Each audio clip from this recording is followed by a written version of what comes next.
So it's fast-paced, very entertaining, very interesting take. But also for me, it's also very sad. The plot moves really fast. I love books and I read a lot. This year, I made a personal goal to read one book per week. And in this series, I will share with you some of the books that made quite an impression on me. I hope you enjoy this.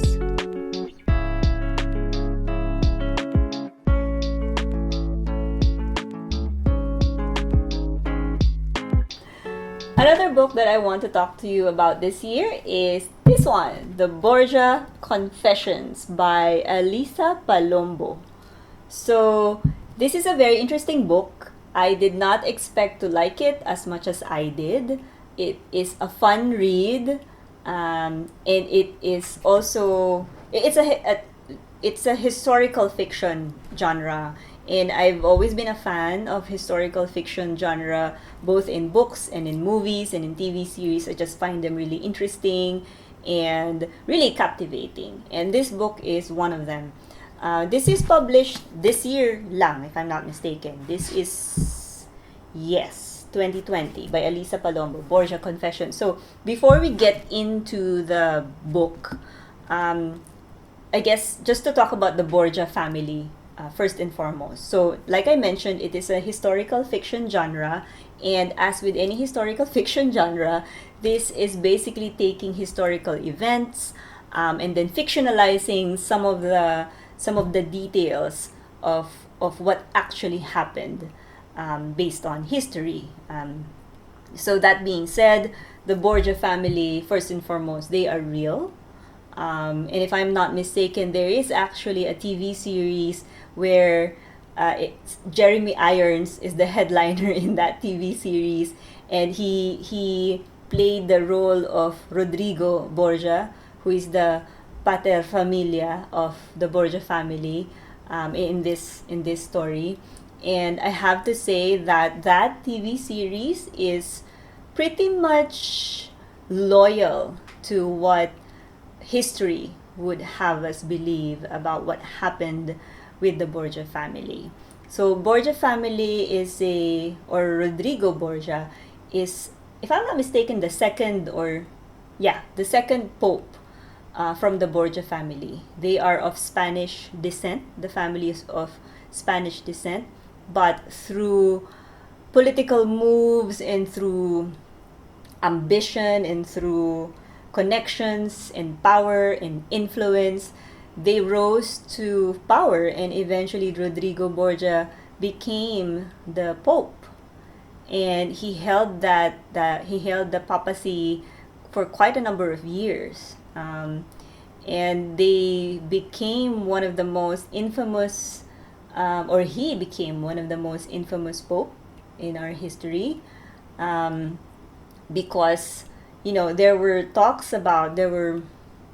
alleged talks about orgies, and Rodrigo Borgia was actually married. He has a family. He has a daughter and I think two sons, and he had a mistress. He would have, they said there are orgies in they did some orgies in the palace or in the castle, and then there was poisoning involved, and then these really things that you would not expect from a pope, right? But you have to keep in mind that this happened in 14th century Rome. And if you could imagine that's practically, in our minds, that's practically fiction, diba? Whatever we know of 14th, 15th century Rome or history in general, parang to us reading about it now, it's really just movies or it's just TV series or whatever. But this really happened, and again, these are based on historical records as well. So that's the broad strokes, or that's the bones of this book. So they really stayed true to that historical record. And again, just to put things into perspective, back then in 14th century Rome, behaviors such as having a mistress, or yun nga, having orgies, or being a little, not doing inappropriate things, or or being flamboyant and being crass or really, out there, it wasn't really that uncommon among 14th century Italian, or maybe Roman, I should say, Roman nobility, right? It wasn't uncommon, it wasn't unheard of. So if you would look back and read about other historical records around that time in Rome, Rome was a very free city. Rome was a very advanced, free, open city. They're open to ideas. They're open to challenges. They're open to politics. They're open to religion. So it was different, to say the least. And again, that kind of behavior was not totally uncommon. But the Borgia family, I would say, they are infamous for that, and they are heavily scrutinized. Why? Because their family held the highest power in Catholic Church, right? I mean, this is the papacy. And more than that, they were not Romans, they were not Italians, they were Spaniards. So that alone, that combination, I suppose, made them, really a hot topic, parang ganyan. So everybody's just looking at them, observing their every move and every alliances and so on. So again, that's that's just the background of who the Borgia family is. And again, they are a real family, and that really happened according to the history. Now, that is the backdrop. That is the bare bones and broad strokes of this book. Now, going back to the book. So, what is the book about? The book is told from a first-person perspective of the son of Rodrigo Borgia, who is Cesare.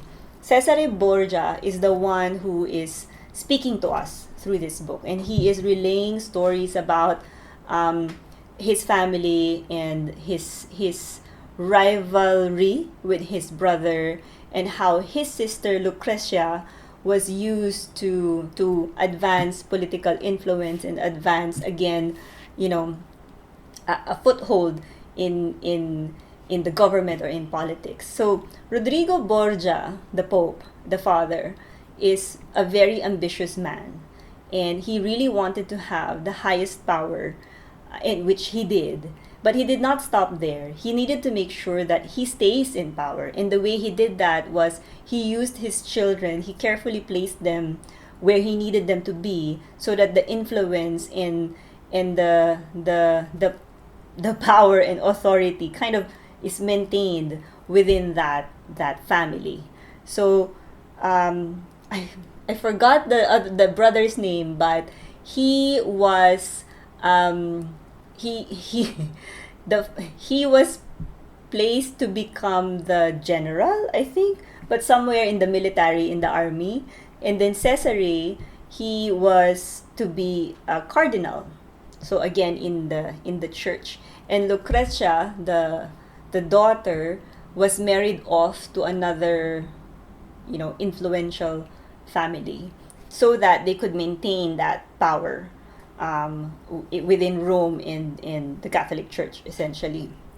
Now, Cesare, what's interesting about this book is that their story itself is interesting enough, but what's more interesting for me with this book is that this again is told from Cesare's point of view. It's a first person perspective, and you would see that he started off telling his story in a very positive, in a very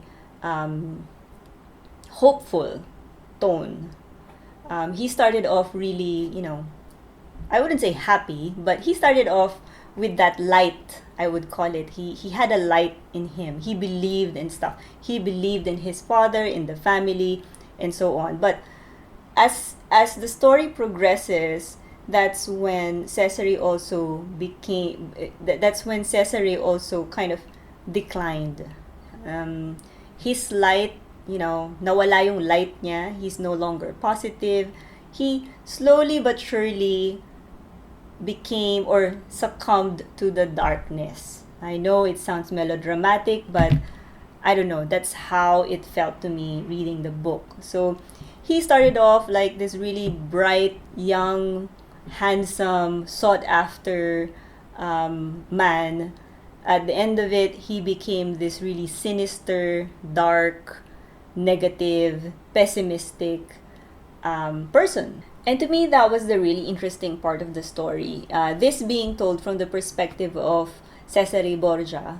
And it really shows his decline, basically, from being this light, bright, young man into becoming a sinister, dark, pessimistic person, right? Who eventually succumbed to all the politics, to all the corruption, basically. I think that's the whole point of it. Like the author showed us yung slowly but surely he got corrupted by his father's ambitions, by the politics of it all, and he ultimately became a different person at the end of the book. Um, yeah, so I enjoyed it. I thought it was very entertaining, and I mean, suffice to say, the story of the Borgia family itself is entertaining in and of itself. If you read about them, you would be horrified about the things that they did apparently. Um, but to me, this book is a different perspective in all of that. It's a first person perspective, and it gives us a narrower view of what happened, and how what the thought process could have been, being a son of Rodrigo Borgia, who was Pope Alexander the Sixth. So if you are into historical fiction genre, I believe you would enjoy this. It's really entertaining. It's fast paced. Each chapter is told very every chapter would have a nice cliffhanger, and the plot moves really fast for just this for just one book. Parang ano na siya buong series na siya nung TV series ni Jeremy Irons. So yeah, so it's fast paced, very entertaining, very interesting take. But also for me, it's also very sad to what happened to Cesare. His story for me is sad, at least in this book. So again, if you're into this type of genre, it is a work of fiction. It is a work of fiction, but the plot or the foundation of the story is factual, as with any historical fiction genre. So I hope that helped, and do give it a try if you're in the mood for it. And so there you go. Thank you. Ano bang magandang intro? Tara! Again. Iba naman. Magandang intro. Oo. Hello na naman. Today I'm gonna... Nagamit ko na yun eh. Okay, game.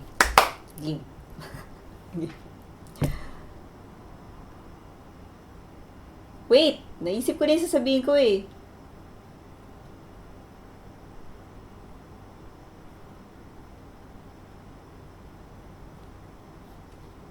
Shit, nawala sa isip ko. Okay. Game. Another book that I want to talk to you about this